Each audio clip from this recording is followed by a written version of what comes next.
बिस्मिल्लाहिर्रहमानिर्रहीम। अस्सलाम वालेकुम नाज़रीन। 20 अप्रैल 2024 हमारी वीडियो का टॉपिक है जी। पाकिस्तान के अंदर 2024 में आईएमएफ का कर्ज मिलने के बाद पाकिस्तान में वो असासे जो ऊपर जाने वाले, ठीक है। पाकिस्तान के अंदर करेंसीज में कौन सी करेंसी ऊपर जाने वाली है, पाकिस्तान के अंदर डॉलर का रेट क्या होने वाला है, पाकिस्तान के अंदर दूसरी करेंसी के रेट्स क्या होंगे, पाकिस्तान में रुपी टू यूएसडी इन्फ्लेशन के मद्देनज़र रखते हुए क्या सिनेरियोज हैं, पाकिस्तान की इकोनॉमी में क्या पेशरफ्त हो रही हैं, पाकिस्तान के अंदर बिजनेस न्यूज़ क्या है, पाकिस्तान के अंदर गोल्ड प्राइस क्या हो सकती है। ये हमारी वीडियो का टॉपिक है और वो असासे जो आप रख सकते हैं और पाकिस्तान में ऊपर जाने वाला है। ये हमारी वीडियो का टॉपिक है बेसिकली। अब सबसे पहली बात यह है कि हम आईएमएफ के कर्ज की बात करें तो आईएमएफ का कर्ज पाकिस्तान को मिलने की तवक्को है और इस बारे में जो मेरे पास अपडेट्स हैं वो मैं आपके साथ शेयर कर लेता हूं।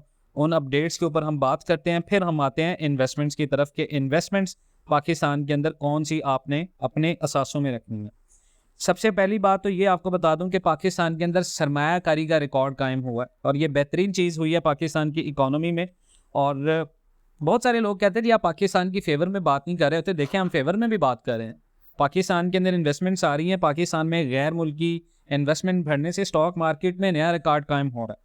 सऊदी वफद जो पाकिस्तान के अंदर आया था उसके बाद पाकिस्तान के अंदर जो पॉसिबल इन्वेस्टमेंट्स थी उसने गैर मुल्की इन्वेस्टर्स का एतमाद बढ़ाया, कॉन्फिडेंस बढ़ाया और स्टॉक मार्केट में इन्वेस्टर्स का नया रिकॉर्ड कायम बन गया। डेफिनेटली जब किसी भी मुल्क के अंदर इन्वेस्टमेंट्स की बात हो रही होती है, कोई बड़ा मुल्क जो रिच कंट्री जैसे खलीजी ममालिक हैं, जब वो इन्वेस्टमेंट का सोचते हैं तो उस मुल्क के स्टॉक मार्केट को थोड़ा सा बूस्ट मिलता है। जितने भी दुनिया के मुल्क होते हैं वो उसमें इन्वेस्टमेंट करने का सोचते हैं कि भाई इस मुल्क के अंदर इन्वेस्टमेंट आ रही है। दूसरा ये है, 18 अप्रैल को पाकिस्तान के अंदर जितने भी ओवरसीज हैं यानी ओवरसीज इन्वेस्टर, उन्होंने एक दिन के अंदर 23.40 मिलियन डॉलर्स के शेयर्स खरीदे हैं पाकिस्तान के स्टॉक मार्केट में। अब जब उन्होंने शेयर्स खरीदे हैं तो इन शेयर्स की बेस के ऊपर स्टॉक एक्सचेंज में 7 साल के बाद किसी एक दिन में इतनी बड़ी इन्वेस्टमेंट देखी गई है और इसी की बेस के ऊपर पाकिस्तान की स्टॉक मार्केट बहुत ज़्यादा ऊपर जा रही है। बहुत सारे एनालिसिस लोगों का कहना है जी गैर मुल्की सरमायाकार मुकामी सरमायाकारों का स्टॉक एक्सचेंज पर एतमाद बढ़ रहा है और ये जो साल चल रहा है इसके 9 महीने में पाकिस्तान की कैपिटल मार्केट में करीबन 9 करोड़ डॉलर की बैरूनी इन्वेस्टमेंट आ चुकी है। अब रिपोर्ट में ये भी मजीद बताया गया कि ये जो साल चल रहा है इसके पहले 9 महीने में पाकिस्तान स्टॉक एक्सचेंज के प्रॉफिट में 3 गुना इजाफा रिकॉर्ड किया गया है।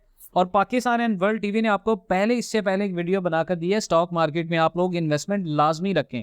जिन लोगों का एक्सपीरियंस नहीं है वो हायर कर सकते हैं किसी स्किल पर्सन को, लेकिन आप लोग अपनी किसी भी स्टॉक मार्केट की कंपनी के अंदर इन्वेस्टमेंट को लाजमी रखें। ये आपका एसेट 2024 में टॉप पे रहेगा और स्टॉक एक्सचेंज का जो टैक्स मुनाफा है वो 77 करोड़ 80 लाख रुपए रहा है।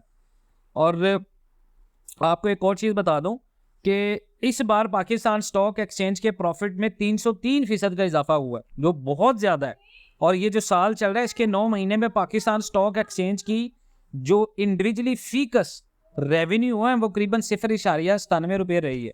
अब बात करते हैं आईएमएफ के वफद की कि आईएमएफ वफद पाकिस्तान के अंदर आ रहा है। इंटरबैंक रेट में डॉलर की कदर में थोड़ी सी कमी हुई है और रुपया मार्केट में थोड़ा सा मामूली के साथ इजाफा हुआ है। तो करेंसीज की इन्वेस्टमेंट्स के लिहाज से अगर आप लोग बात करें तो 2024 में पाकिस्तान के अंदर जो currency according to reports, according to stats ऊपर रहेगी, उनमें डॉलर को मैं देख रहा हूँ जून के बाद डॉलर सर्ज करेगा। इवन रेदर देन के पाकिस्तान को डॉलर मिल रहे हैं, आईएमएफ के साथ हमारा मुआहदा हो रहा है, उसके ऊपर भी बात करते हैं। लेकिन सर डॉलर आपका 300 प्लस में जाएगा। ये वर्ल्ड बैंक भी रिपोर्ट कर चुका है, ये ब्लूमबर्ग भी रिपोर्ट कर चुका है, ये आईएमएफ भी प्रिडिक्ट कर चुका है। हाँ, पाकिस्तान के वजीर खजाना का ये बयान लास्ट टाइम पे जो मैंने आपके साथ वीडियो शेयर किया उसमें ये कहा गया है कि पाकिस्तान के अंदर डॉलर की कदर नहीं गिरेगी, रुपए की कदर नहीं गिरेगी, लेकिन मैं उस बात से इत्तेफाक नहीं करता। ये मेरा पर्सनल अजम्पशन है, मेरी पर्सनल एक्सपेक्टेशंस है। बाकी उसके साथ साथ अगर आप करेंसीज को देखें तो करेंसी में आप यूरो, पाउंड, सऊदी रियाल और कतरी रियाल, इन चीज़ों को आप मद्देनज़र में रखें, डॉलर को छोड़ें। करेंसीज में अगर इन्वेस्टमेंट रखनी है तो चाइनीज करेंसी को भी आप मद्देनजर रखें। ये 5 से 6 करेंसीज है जो टॉप पे रहने वाली हैं 2024 में अकॉर्डिंग टू स्टैट्स, आप इनमें इन्वेस्टमेंट कर सकते हो। नंबर 3 पे कमोडिटीज की तरफ अगर आप आए, कमोडिटीज में आपने गोल्ड में इन्वेस्टमेंट अपनी लाजमी रखनी है। गोल्ड इस वक्त पूरी दुनिया के अंदर बहुत ज्यादा बायर प्रेशर है। अब बाइंग प्रेशर की वजह से चाइना, कनाडा, और इंडिया, यहाँ पर बाइंग डिमांड होने की वजह से गोल्ड मार्केट, ऑन्स मार्केट बहुत ज़्यादा ऊपर जा चुकी है और ये नीचे भी आएगी। याद रखिएगा, यहाँ पर रेजिस्टेंस आपको ऊपर भी जाने को मिलेगी, नीचे भी आने को मिलेगी। तो आपने ये याद रखना है कि बाइंग के डिप मिलेगा आपको 2,30,000 तक, 2,28,000 तक। तो ये डिप आपने लाजमी रखना है, डिप आपने लाजमी देखना है, आपने गोल्ड और कमोडिटीज़ के अंदर इस इन्वेस्टमेंट्स को लाजमी रखना है।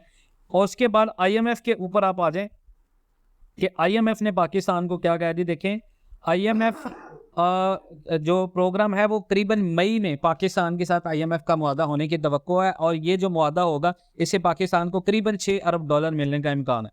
वफाकी वजीर खजाना मोहम्मद औरंगजेब साहब ने ये उम्मीद जाहिर की है, कन्फर्मेशन नहीं की अभी, कि आलमी इदारा यानी IMF के साथ नए कर्ज प्रोग्राम के स्ट्रक्चर के ऊपर हमारी बातचीत जो है वो मामलात हो चुके हैं और रेटिंग एजेंसियों के साथ मुज़ाकरा का आगाज़ जो है वो उन्होंने कर दिया है। आलमी जो क्रेडिटर मार्केट है उनके पास जाने के लिए बेसिक जो काम है वो हम लोग कर रहे हैं। उनका पाकिस्तान का मौजूदा $3 अरब का प्रोग्राम अप्रैल के आखिरी दिनों में ख़त्म हो रहा है और हुकूमत एक बड़े कर्ज प्रोग्राम की ख्वाहिशमंद है कि मुआशी इस्तेहकाम के साथ ज़रूरी स्ट्रक्चरल रिफॉर्म्स की जा सकें। और मोहम्मद औरंगजेब साहब ने आलमी इदारे और आलमी बैंक के साथ स्प्रिंग इजलास के दौरान इदारे की मैनेजिंग डायरेक्टर क्रिस्टा लेना से भी मुलाकात की थी, जो कि IMF के सरबराह हैं, और बताया था कि IMF का मिशन इस्लामाबाद में मई के करीबन मिड में आएगा और फिर प्रोग्राम के लिए इस हवाले से पेशरफ्त होगी। और उसके बाद उन्होंने एक बड़ी जो है वो पेशरफ्त की। उन्होंने कहा जी ये जो अमरीकी इदारा होगा, जो अमरीकी इदारा था ब्लूमबर्ग, उन्होंने रिपोर्ट में कहा था कि हुकूमत को आलमी फंड्स के साथ होने वाले मुज़ाकरात में रुपए की कदर में बहुत ज़्यादा कमी की तवक्को नहीं है। और ये औरंगजेब साहब ने भी प्रिडिक्ट किया था और उन्होंने ये क्लेम किया था कि ये मुआहदा होगा, इसमें बहुत ज़्यादा टैक्सेस और कंडीशंस भी हम लोग लगाएंगे, रियल्टर्स के साथ भी बात होगी, रियल्टर्स के ऊपर भी बात होगी, एमनेस्टी स्कीम्स भी आएंगी, लेकिन इसके बावजूद पाकिस्तानी रुपए की कदर में कमी नहीं होगी। हम इस बात से इत्तफाक नहीं करते।